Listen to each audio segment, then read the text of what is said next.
Kirk and Tammy Franklin, of course, are best known as gospel royalty. And Variety calls Kirk the reigning king of urban gospel, 19 Grammys, 24 Gospel Music Association Dove Awards. He's got the hardware to prove it. So now Kirk has teamed up with his amazing wife, Tammy, who's a TV personality and a philanthropist. They're now co-hosting and executive producing this show, basically trying to hook people up. Take a look. Do you want to come to the mansion?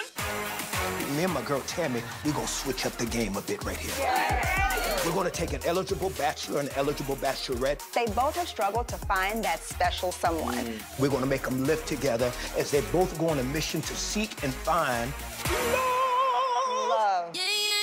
We bring the best singles Atlanta has to offer for dates. Lord have mercy. Activities.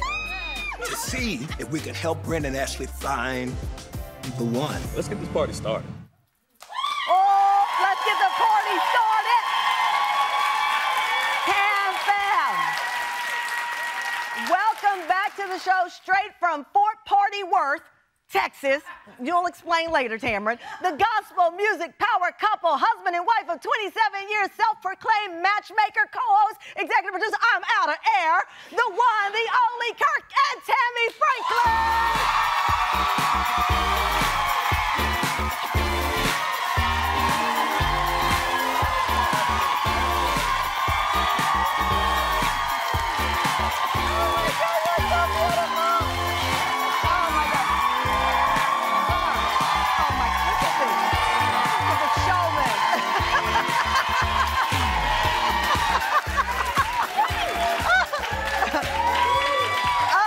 Showman in the house. Get over here. What's happening? Okay. What's happening? What's happening? Have a seat here. What's up, goddaughter? Hey! This is what happens when you invite the showman on your show. He takes over the show. Takes over. Okay, speaking of which, because... First of all, the hair. Let's just talk about the hair. It's my salt and pepper. Can we talk about the hair? Yeah. So listen, before we get the show... Oh, my God. So listen, we just want to understand, what is your process in the morning when you're looking at the hair? Okay, I just want to be able to know, what do you do when you look in the mirror and you're getting ready to make the layers? What is your... what is your inspiration? He took over the show. What is your inspiration? Okay. When listen, Get the notes. Get the notes. There you go. There you go. So, I don't know why you're gonna do all that. So here's the deal.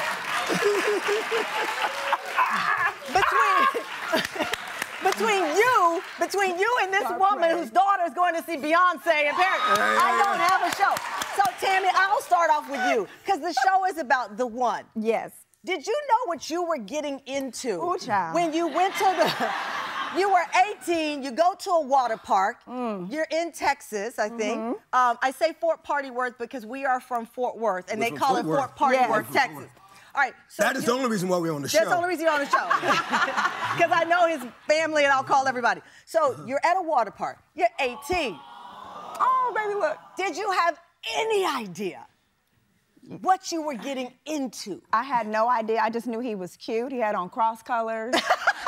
And he was 18 years old. He had vision. He had a plan, and he was honest. Oh, like I had on a swimsuit. Right.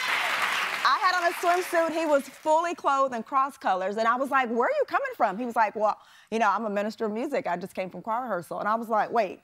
Dressed like Chris Cross. He came from Cross. So you knew. I'm like, but this was a water amusement park. Yeah. So everyone else had on swimsuits. He had on cross colors.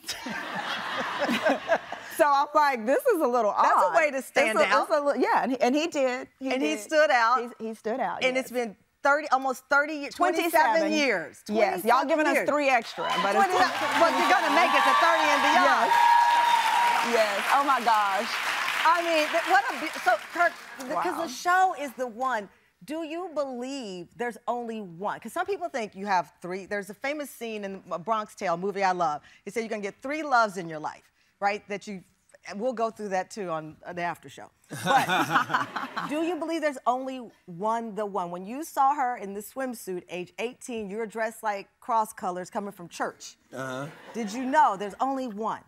No, you don't have any idea about this idea of big big spaces when it comes to love, especially for me because I was adopted, and I didn't grow up in a family where I got a chance to see things modeled. You know, I was, you know, abandoned by my mother and father, and the lady that adopted me was an older lady. She was 64. Well, some would say that was the one. The one. Now for me, Gertrude was the one. Yeah.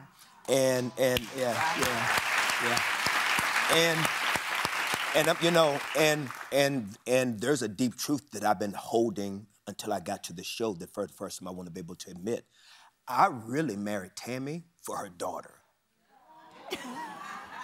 I fell in love with her daughter. It was her daughter. How old was she at the time? 5. She was 5, yeah. So and he legally adopted her. I get that, though. Yeah. Because you see this woman. She was okay. She was okay. She was okay. She was all right. Okay. She was 18 in a swimsuit at a water park. Yeah, and she had a nice booty. I get it. Nice booty. Come on for the booty. Come on for the booty. Come on for the booty. I work hard, thank you. Come on for that booty. You know what? All of his life, you know what people say? You can't take him nowhere. You can't take him nowhere. Nowhere. But I get what you're saying because I think when you see a woman, my mom was a single mom. She had 2 children.